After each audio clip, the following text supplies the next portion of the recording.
Hey guys, welcome to Other Stuff. This week I'm making a lampshade out of some plywood, and that looks a bit like this. So if you want to see how I got there, stick around. Remember, while this intro is on, drop me a like and subscribe to my channel.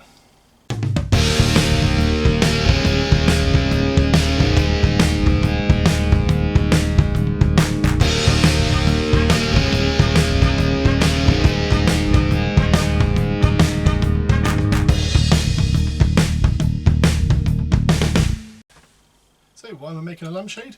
Well, I was having a look online for one, couldn't decide which one I wanted.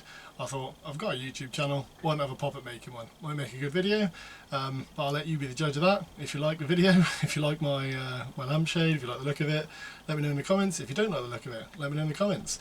But as always, I'll run you through what I was doing, how I got to the end product, but I can't do that here, so let's turn around and get amongst it at the workbench.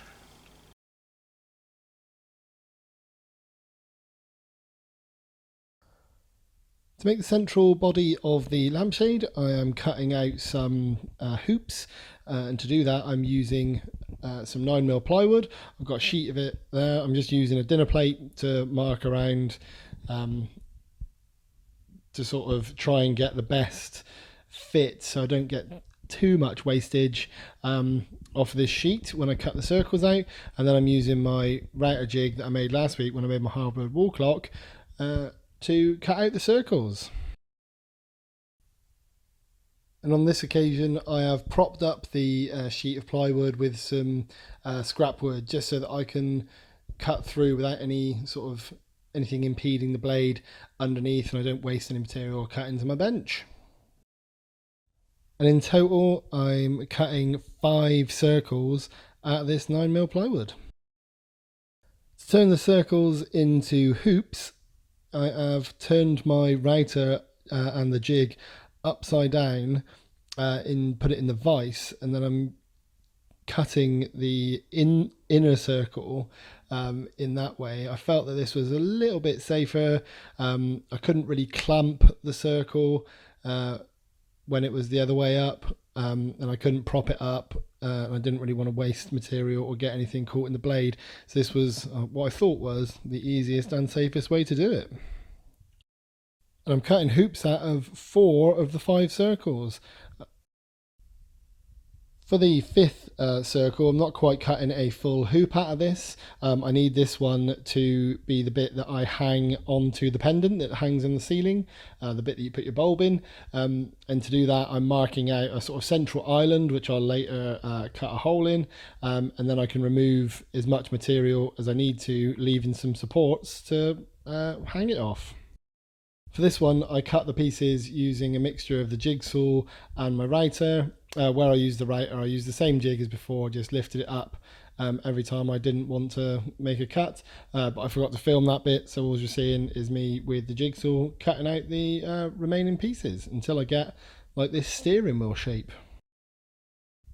Once I had that, I could cut a 40mm hole in the middle. This hole is just big enough to fit the ceiling pendant through.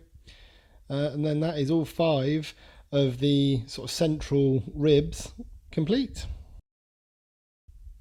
To connect all of the hoops together, I am making some vertical ribs. I'm making 12 of these, and I'm using some 3mm plywood.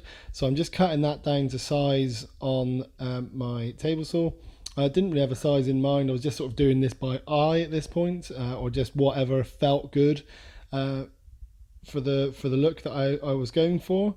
So I cut them into eventually 200 by 20mm strips, and then marked out on one of them the sort of shape of the rib that I wanted, and the shape was sort of just a curve on one side and then some slots on the other side for the hoops to sit in.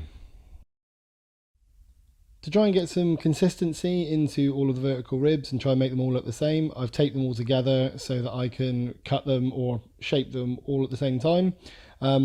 Once they were taped together, I could take them to the table saw. I've raised my blade to about 10mm, just enough so that the hoops will sit in, and then I can start to cut out those slots just by taking passes through the blade until all the material in between my lines that I marked earlier on the front one were gone.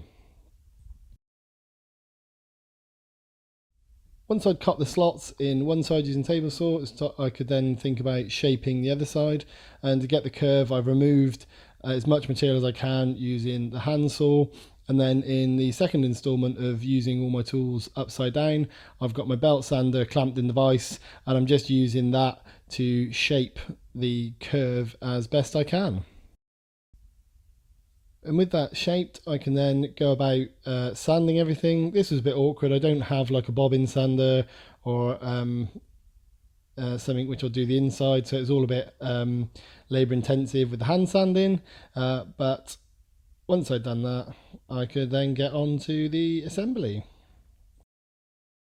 The assembly was a bit fiddly because you've got 5 hoops that I'm trying to stuff into the ribs, but because they were such a tight fit from when I cut them on the table saw, I felt I didn't really need glue, but maybe I'll regret that later. But I've not glued these together. They all fit together with sort of like a interference fit. So I just kept going round. I'm eyeballing this because I forgot to mark this right at the start. I wasn't really thinking, but I should have marked the sort of 12 points on this on the circles, but eyeballed it as best I could all the way around until all of the ribs were fitted, and I had what looked like a lampshade, which I could then hang up. So there we have it. That is a lampshade made out of plywood. Remember to let me know what you think of it down in the comments, good or bad. I've got broad shoulders, I don't mind what you think of it. Just let me know.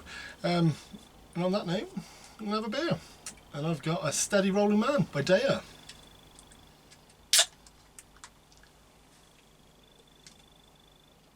Oh, they do some delicious beers. Anyway, you stay safe, get some stuff done.